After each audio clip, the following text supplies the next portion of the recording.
Friday the 13th turned out to be quite an unlucky day for Jimmy Buffett. You could say something's wasting away at Margaritaville, but this time, nobody's claiming a woman's to blame. Nick Nakora, co-owner of one of the country's largest food and beverage service providers, Ovations Food Services, partnered with Ricardo Husong, owner of Cantina Husongs, the inventor of the margarita in Ensenada, Mexico, to claim the Guinness title for making the world's largest margarita, a title that until Friday was held by Buffett in his Margaritaville in Las Vegas. Nakora says that claiming the world record was a community effort. We reach back into the community, and the community reaches back and helps us.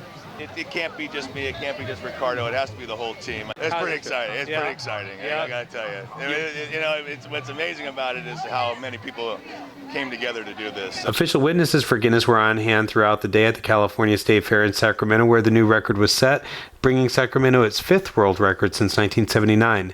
The 10,500-gallon cocktail was poured into a 25-foot tall, 20-horsepower blender by more than 20 volunteers and members of a charity organization.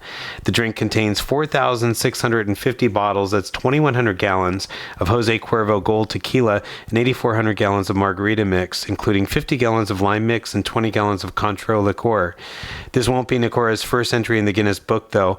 Last year, he claimed the world record title for the world's largest commercially available hamburger at the Alameda County Fair over the Independence Day weekend. The burger weighed in at 777 pounds.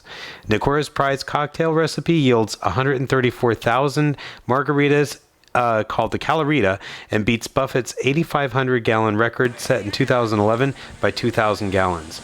Nakora and Husong kicked off happy hour at the Cantina Husong's Cal Expo location immediately following their claim to victory. Margaritas are on sale at the State Fair until the end of the month. Reporting from Sacramento, this is Christopher Ford.